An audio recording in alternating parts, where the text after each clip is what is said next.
ఆకాశమంత నీ మనసులో ప్రేమ ఎప్పుడూ చందమామే.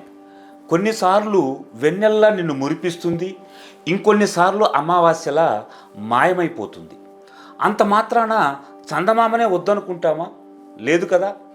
మనసుకు మబ్బు పట్టిన వేళ చందమామ లేకపోయినా నిన్ను అంటిపెట్టుకున్న వెన్నెల్లా ఎప్పుడూ తన ఉనికిని చాటుకుంటూనే ఉంటుంది. మనుషులు కూడా అంతే.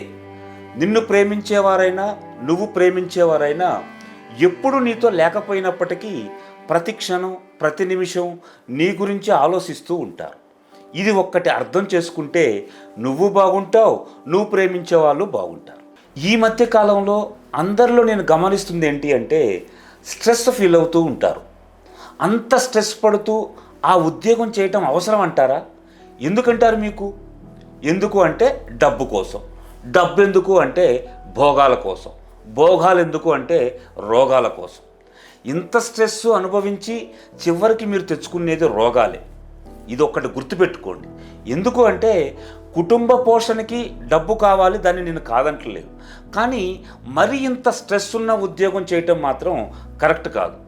స్ట్రెస్ లేని ఉద్యోగాలు ఉండవు, కానీ మీ బాడీకి తగ్గట్టుగా స్ట్రెస్ తీసుకోండి. కానీ ఎక్కువ స్ట్రెస్ ఫీల్ అయ్యి రోగాలకు గురైతే రేపటి రోజు కుటుంబం బాధపడుతుంది. చదువు నేర్పిన టీచర్స్ని ఎప్పుడూ కూడా చులకన చేసి చూడకండి.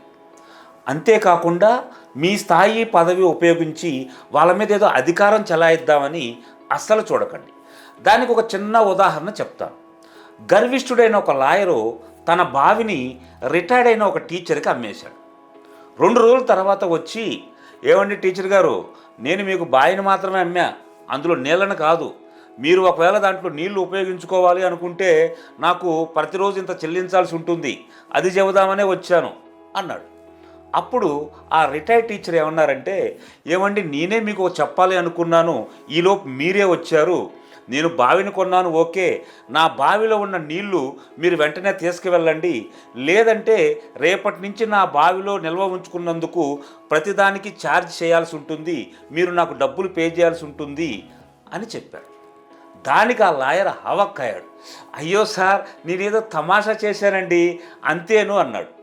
అప్పుడు టీచర్ గారు చెప్పారు, మీలాంటి వాళ్ళని ఎంతోమంది పిల్లల్ని నేను చదివి విద్యాబుద్ధులు నేర్పించి వాళ్ళని లాయర్లను చేశాను. మీరు ఈరోజు నా దగ్గరకు వచ్చి అతి తెలివి ఉపయోగించాము అంటే ఎట్లా అని అడిగాడు. మరో 10 సంవత్సరాల్లో ఓ పెద్ద తరం కనుమరుగైపోతుంది. వైద్యం లేక కాదు, ఆదరించే వాళ్ళు లేక. స్వచ్ఛంద సేవా సంస్థలు, సంఘాలు మాయమైపోతాయి. డబ్బులు ఇచ్చేవాళ్ళు లేక కాదు, స్వచ్ఛందంగా పనిచేసే కార్యకర్తలు లేక.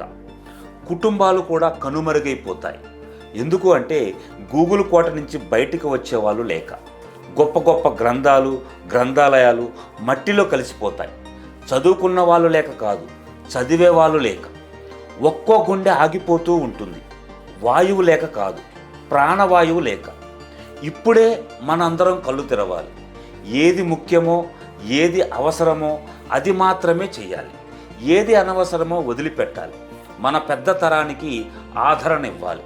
ముఖ్యమైన విషయాల పట్ల వాటిని శ్రద్ధగా చూసుకొని వాటిని మనమే కాపాడుకోవాలి. చెట్లు నాటాలి. ఇలా సమాజానికి అవసరమైనటువంటి పనులన్నీ మనమే చేయాలి. ఎక్కడి నుంచో ఎవరో వచ్చి చెయ్యరు.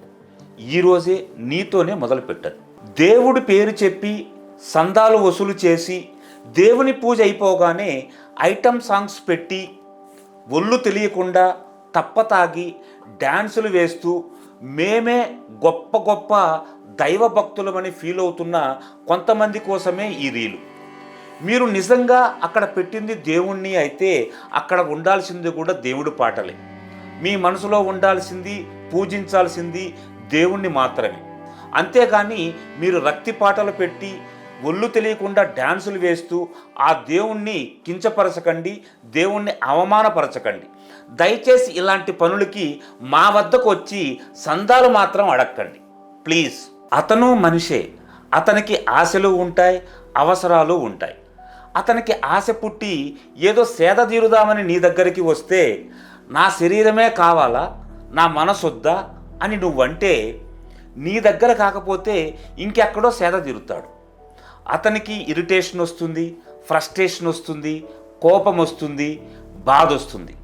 అలా వచ్చినప్పుడు నిన్ను కోపడ్డా బాధపడతావు, విసుక్కున్నా బాధపడతావు, అతను బాధపడ్డా నువ్వు బాధపడతావు. ఒకవేళ అతను ఏడిస్తే అరే మగాడివి నువ్వేడుస్తున్నావేంటి అని అంటే అతను ఏం చేయగలడు? గుండెలోని బాధ బయటికి పోక గుండె ఆగిపోవటం తప్ప.